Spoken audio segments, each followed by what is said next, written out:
Don in London, hello. It's September the 14th, 2009, 10 o'clock in the morning in London, England.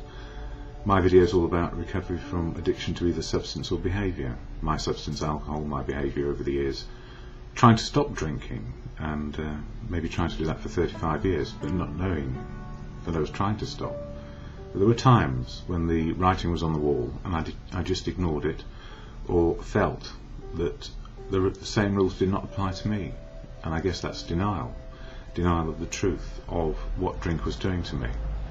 It certainly made me convivial when I first took it, because it is a drug after all.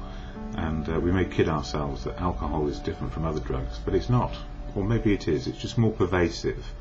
And it's legal, so we think it's okay. And I guess there is some virtue somewhere about that, because it does take the edge off, it does calm people down, it does enable them to be happy, all those things. And then if you don't have an off switch, it goes to a different place where it's addictive beyond belief.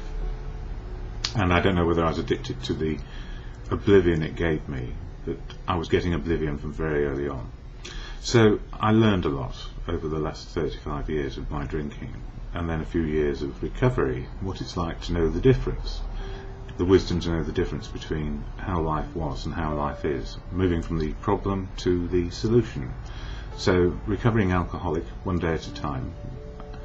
It could have been any behaviour as well: workaholic, relationshipaholic, gymaholic, healthaholic, eataholic, you name it, I could do it. And it's the start of a new week here, Monday. So what keeps me sober? Simply being a part of life again. And for me, sober comes first. If I'm sober, then the rest of life can work. It doesn't mean it's going to be a bed of roses. What it means is, when there is a bed of roses to lie upon, it's fantastic. And when it's a bed of thorns, I know the difference and the pain that causes. But at the same time, pain is a place of growth. It helps me understand, ouch, that hurts, and I need to deal with it now as best I can. Anyway, my videos utilise what works for me, and part of that is the fellowship of AA, Alcoholics Anonymous. Keeps me sober a day at a time so the rest of life can work. And this preamble, or statement of intent if you like, is shared at every meeting I go to, and I share it here because it slows me into the moment of now, so I can try and focus on what's going on. And this is what it says: Alcoholics Anonymous is a fellowship of men and women who share their experience, strength and hope with each other, that they may solve their common problem and help others to recover from alcoholism. The only requirement for membership is a desire to stop drinking. There are no dues or fees for AA membership. We are self-supporting through our own contributions. AA is not allied with any sect, denomination, politics, organisation or institution.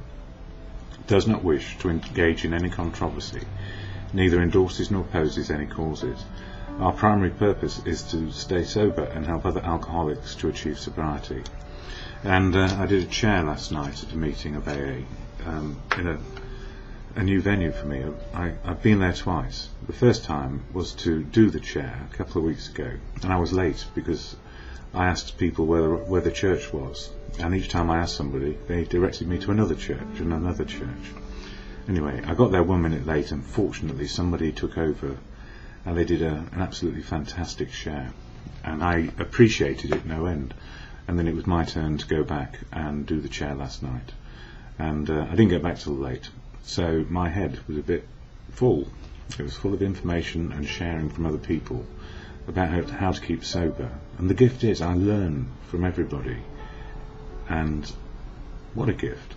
So when I'm here on YouTube, I use As Bill Sees It, part of the literature of AA, 12 steps and 12 traditions, 12 steps of action to change our attitude and behaviour on a daily basis, and the daily reflections often, as well as the big book of AA. But the daily reflections, 12 steps of action, one covered per month in this daily reflections, and obviously step 9 in September is about making amends without doing harm to others, and it just reads just clearly, made direct amends to such people wherever possible, except when to do so would injure them or others. And that's the learning point, if you like, learning what we can do and what we can't do, the wisdom of how we can make amends and how to go about them. And probably we need to do the 8 steps before, in order that we don't rush out and cause harm to others by our newfound zeal for recovery and sobriety. Because as we go around trying to make amends, we can do more harm than good. Because there's nothing worse than a person like me going and being sanctimonious with another person, saying, I'm really sorry for what happened, and then in my early days maybe expecting some response back besides being told where to go, or not realising either they didn't know or they were so hurt, going back and reopening the wounds was just an awful experience for them. So I'm glad in a way I didn't do it, but I had knowledge of that beforehand, and I was lucky in that respect. But in the daily reflections for today, September the 14th, it says peace of mind. Do we lay the matter before our sponsor or spiritual advisor, earnestly asking God's help and guidance, meanwhile resolving to do the right thing when it becomes clear, cost what it may? ? My belief in a higher power is an essential part of my work on step 9. Forgiveness, timing and right motives are the other ingredients. My willingness to do the step is a growing experience that opens the door for new and honest relationships with people I have harmed. My responsible action brings me closer to the spiritual principles of the program, love and service. Peace of mind, serenity and a stronger faith are sure to follow. And as I share here, the understanding that one comes to around a higher power, truth is my actual connection to spiritual living, the absolute truth. And as Gandhi said, God is truth, God is love, and God, and other people say, God works through people. So it's very practical, and what we've come to believe about God is a personal understanding. And when it says as we understood him, to sharing about God as we understood him, it's as we come to understand on an individual basis. It's our unique, authentic take.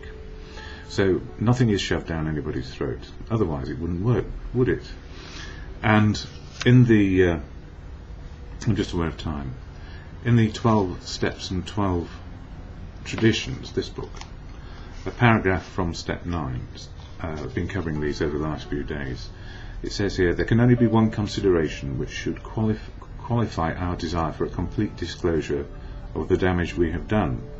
That will arise in the occasional situation where to make a full revelation would seriously harm the one to whom we are making amends, or quite as important, other people.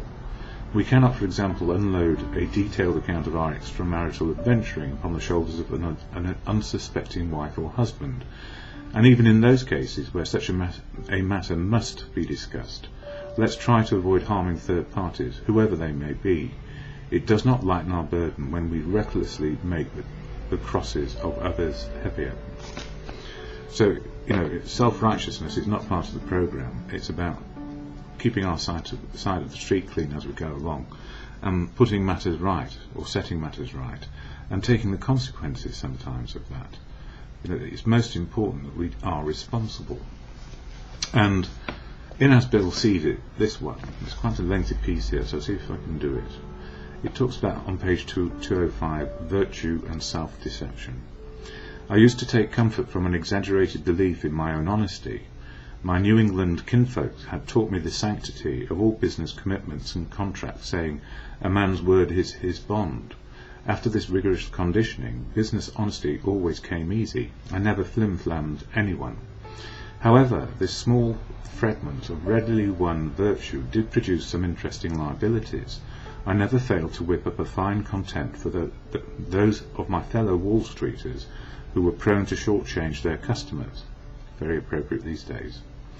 This was arrogant enough, but the ensuing self-deception proved even worse. My prized business honesty was presently converted into a comfortable cloak under which I could hide many serious flaws that beset other departments of my life. Being certain of this one virtue, it was easy to conclude that I had them all. For years on end, this prevented me from taking a good look at myself. How important is that? Anyway, as I say at the end of these videos, the serenity prayer. God, grant me the serenity to accept the things I cannot change, courage to change the things I can, and the wisdom to know the difference, just for today.